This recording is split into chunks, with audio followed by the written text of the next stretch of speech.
ክቡር መላከ ሰላም አባ ቃለ ጽድቅ እንዲሁም ሌሎቹ የቤተክርስቲያን የተለያየ ኃላፊነት ያላችሁ ተግባብታችሁ ተስማምታችሁ አብራችሁ ለመኖር እንደምትችሉ ወስናችሁ ውሳኔያችሁን በስጋው በደሙ ማህተምነት ያረጋገጣችሁ ክቡር ሙሽራውና ክብርት ሙሽሪት ሙሽሮቹን አክብራችሁ የተለያዩ ጉዳዮቻችሁን ሰርዛችሁ ጉዳያችን ነው ብላችሁ በዚህ ቦታ የተገኛችሁ ወገኖቻችን እንዴት አደራችሁ? እንዴት አደራችሁ? በየጊዜው በየቦታው በየምክንያቱ የመገበን የጠበቀን በሐዘናችንም ሆነ በደስታችን ጊዜ በመላታችንም ሆነ በጉድለታችን ጊዜ ከጎናችን ያልተለየው ከመካከላችን ያልጠፋው ከኛ ጋር የኖረው የሚኖረው የአባቶቻችን አምላክ ልዑለ ባሕርይ እግዚአብሔር ስለ ሁሉም ነገር ክብርና ምስጋና ይግባው። ክብርና ምስጋና ይግባው። ቅድም እንደተነገረው በመካከላችን ብዙ መምህራን አሉ። ከጊዜ እጥረት የተነሳ ትንሽ ነገር ተናገር ተብዬን የተነሳሁት መላከ ሰላም በመካከላችን አሉ። መላከ ሰላም ቃለ ጽድቅ በአጋጣሚ በቀደም አንድ ፕሮግራም ነበርና ያንን ፕሮግራም እንዴት አድርገው አቀነባብረው እንደመሩት ትልልቅ ሊቃውንት ነበሩ። ያንን ቅርጽ አስይዘው መስመር አስይዘው በመምራታቸው በእውነት ይህን አለማመስገን ምቀኝነትም ጭምር ስለሚሆን መላከ ሰላም እግዚአብሔር ይስጥልን። ያለ ቦታ መቼም ምእመናን አላዩም። እኛ ነን የነበርነው የጉባኤ ስብሰባ የሊቃውንት ጉባኤ ነበር ስብሰባ ነበርና እዛ በአጋጣሚ የመገኘት እድል ገጥሞኝ ነበር። የኛን ቡድን ያወያዩት ያነጋገሩት እሳቸው ናቸው። ብስለታቸውን የአመራር ችሎታቸውን አሳይተውናል። በእውነት እንደ አይነት ሰዎችን አይንሳን እግዚአብሔር። ከዛ በተረፈ ቅድም የኔታ ኤፍሬምም ቅኔ አሰምተውናል። ስንክሳርም አሰምተው በአጋጣሚ ሙሽራውም ባለ ስንክሳሩም የኛ ጉባኤ ደቀ መዛሙርት ናቸው። የኛ ተማሪዎች ናቸው። እድለኞች ነን ማለት ነው። ራሳችን ከተማሪነት ሳንወጣ ተማሪ በማፍራታችን እድለኞች ነን። እግዚአብሔር ይስጥልን። ምእመናን አላችሁና ጠቅለል ያለ ሐሳብ በ5 እና በ6 ደቂቃ የሚጠናቀቅ ነገር ልናገር። ጋብቻ በመጽሐፍ ቅዱስ በቀጥታ እግዚአብሔር ስለ ጋብቻ ተናግሯል። በብሉይ ኪዳን በነቢያት አድሮ በሐዲስ ኪዳን በሐዋርያት አድሮ በኋላ ዘመንም በመጡ ዳህራውያን ሊቃውንት አድሮ የጋብቻን ክቡርነት ተናግሯል እግዚአብሔር።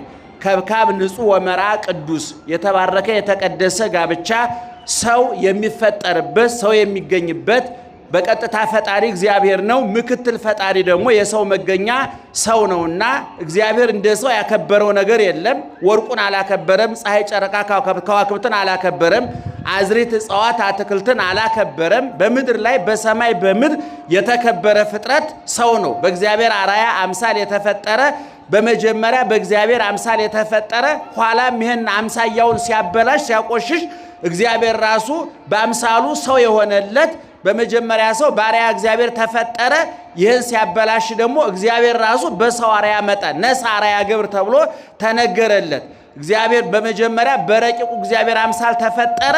ይህን ስላበላሸ ረቂቁ እግዚአብሔር ደግሞ ስለሱ ገዘፈለት። ተወልደ በአምሳሊከ ከመ ይለርከ በአምሳሊሁ እንደሱ ያረቅህ ዘንድ እንዳንተ ገዘፈ፣ እንደሱ ሕያው ያደርግህ ዘንድ እንዳንተ ሟች ሆነ፣ እንደሱ ዘላለማዊ ያደርግ ዘንድ እንዳንተ ጊዜያዊ ሆነ። ጊዜ የማይቆጠርለት እግዚአብሔር በቦታ የማይወሰን እግዚአብሔር በሁኔታ ውስጥ የማለፍ ግዴታ የሌለበት እግዚአብሔር ሰውን ከመውደዱ የተነሳ በቦታ ተወሰነ። በቤተልሔም ተወለደ፣ በናዝሬት አደገ፣ በዮርዳኖስ ተጠመቀ፣ በቀራንዮ ተሰቀለ ተብሎ በቦታ ተወስኖ ተነገረለት። 40 ቀን ሞላው፣ 12 ዓመት ሞላው፣ 30 ዓመት ሞላው ተብሎ እድሜ ተቆጠረለት። በሐዘንም አዘነ ተብሎ ጾመ፣ ጸለየ፣ ሰገደ ተብሎ ተነገረለት። እግዚአብሔር ሰውን ከመውደዱ የተነሳ ለባህሪው የማይስማማውን ነገር ፈጽሞለታል። ስለዚህ እግዚአብሔር ሰውን ስለወደደ ከሰጠው መዋቅሮች መተዳደሪያዎች መካከል አንዱ ጋብቻ ነው። እንግዲህ በቤተ ክርስቲያናችን 2 መስመሮች ናቸው እንደምታውቁት። ስርዓተ ጋብቻ አለ፣ ስርዓተ ምንኩስና አለ። አብርሃማዊ መንገድ አለ፣ እንጦንሳዊ መንገድ አለ። ሁለቱም መዳረሻቸው መንግስተ ሰማያት ነው፣ መጽደቂያ ነው። የመኖር መንገዶች አይደሉም፣ የመኖር ማስተካከያዎች አይደሉም፣ የመንግስተ ሰማያት መዳረሻዎች ናቸውና እንግዲህ ምእመናን ውስጥ ያለነው መነኮሳትም አሉ እንደነ መናከ ሰላም። እኛ ደግሞ በጋብቻ ውስጥ ያለን ሰዎች አለን። የሁለታችንን ፈጣሪ እግዚአብሔር ነው፣ አስተዳዳሪያችንም እግዚአብሔር ነው። እንግዲህ ቅድም እንዳልኩት በብሉይ ኪዳን ጋብቻ ትልቅ ደረጃ ያለው ነው። እግዚአብሔር በባል ተመስሏል። ትንቢተ ኢሳይያስ ላይ ፈጣሪሽ ባልሽ ነው ተብሎ ተነግሯል። በብሉይ ኪዳን ነቢያት እነ ሕዝቅኤል፣ እነ ሆሴዕ፣ እነ ኢሳይያስ ሌሎችም ነቢያት እግዚአብሔርን በባል ቤተ እስራኤልን በሚስት እየመሰሉ ቅድም በስንክሳሩም ወንድማችን እንደጠቀሰው በተለይ በመኃልየ መኃልይ እየሰማችሁ ነው።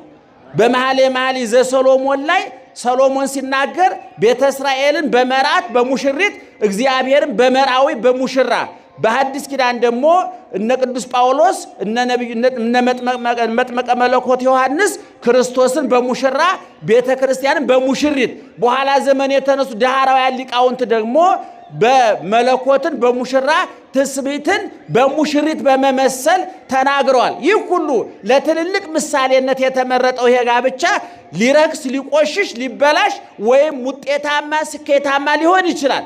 እንደኛ ሁኔታ ይወስነዋል ማለት ነው። በብሉይ ኪዳን አብርሃምና ሳራ እስካሁን ድረስ በሐዲስ ኪዳን ስጋውን በልተን ደሙን ጠጥተን ከክርስቶስ ጋር ለተዋሃድነው ሳይቀር በጨለማው ዘመን ተገኝተው ያበሩ ከዋክብት አብርሃምና ሳራ ናቸው። እግዚአብሔር አብርሃምና ሳራ ቤት ገብቷል። አብርሃምና ሳራ በሚያድሩበት ቤት ነው ገብቶ የተቀመጠው እግዚአብሔር። ይሄ የጋብቻን ክቡርነት የሚያሳይ ነው። በሐዲስ ኪዳንም ትምህርቱን ሲጀምር ተአምር ያደረገው በሰርግ ቤት ነው። ሰርግን ለብዙ ምሳሌ ጠቅሶታል። በማቴዎስ ወንጌል ምዕራፍ 22 ላይ በማቴዎስ ወንጌል ምዕራፍ 25 ላይ ጋብቻን ለምሳሌ ወስዶታል። የኋላ ዘመን ሊቃውንትም የረቀቀውን የመለኮትና የሥጋን ተዋህዶ መግለጫ መንገድ ስላጡ ከነፍስና ከሥጋ ተዋህዶ ቀጥሎ ለምሳሌነት የተጠቀሙት የባልና የሚስትን ተዋህዶ ነው። ወንጌላዊ ዮሐንስ ደግሞ በራእዩ ላይ መንግሥተ ሰማያትን እንተ ስርጉት የተሸለመች ለባሏ የተዘጋጀች ሙሽራ ይላታል። መንግሥተ ሰማያትን ክርስቶስንም ሄሬኔዎስ ዘቦቱ መራት መራዊ ውቱ በወንጌል ሙሽሪት ያለችው እሱ ሙሽራ ነው ተብሎ ክርስቶስ ሙሽራ ተብሏል። ቤተ ክርስቲያን ሙሽሪት ተብላለች። በዮሐንስ መጥምቅ አማካኝነት ደግሞ ቅዱሳን ራሳቸው አይርክተ መራዊ የሙሽራው ሚዜዎች ተብለዋል። በሰርግ ቤት ምግብ አለ፣ ስጋው ደግሞ በሰርግ ቤት ድግስ ተመስሏል። መላእክትና እኛ ደግሞ የሙሽሪት ዘመዶችና የሙሽራው ዘመዶች ተብሎ ተመስሎ ተነግሯል። ስለዚህ በጣም የረቀቀ ብዙ ምስጢር ያለው ነውና እንግዲህ እዚህ ውስጥ ያለን በጋብቻ ያለን ሰዎች ሰላም ያጣን፣ ፍቅርን ያጣን፣ መወያየት በአጋጣሚ እኔ ብዙ ባለትዳሮች የማስተማር ዕድል ገጥሞኛልና ገንዘብ ሳይጠፋ ጤና ሳይጠፋ ቤት መኪና ሰርተው መኪና ገዝተው ራሳቸው መስራት ባለመቻላቸው መኪና ገዝተው ራሳቸው መግዛት ባለመቻላቸው ገንዘብ አጠራቅመው ግንዛቤ ማከማቸት ባለመቻላቸው ገንዘብ ሳያጡ ጤና ሳያጡ ቤት ሳያጡ መኪና ሳያጡ ሁሉ ነገር ተሟልቶ የተከፈተ ጆሮ የተደላደለ ልብ አስተዋይ አእምሮ መማጣታቸው የተበተኑ ትዳሮች እናውቃለን። ስለዚህ ምእመናን እግዚአብሔር ዛሬም በተዘጋ ቤት ገብቶ ሰላም ለእናንተ ይሁን እንዳለ በትዳራችሁ ሰላም ያጣችሁ፣ መደማመጥ ያጣችሁ፣ እሳት የነደደባችሁ፣ መለስተኛ ጦር ግንባር የሆነባችሁ ሁሉ የነደደውን ሊያበርድ፣ የተቆረጠውን ሊቀጥል፣ የተበጠበጠውን ሊያረጋጋ እግዚአብሔር ከበር ቆሞ እያንኳኳ ነው። በራችሁን ክፈቱ፣ ሰላም ይሰጣችኋል። ዘማርያም እንኳን ደስ ያለ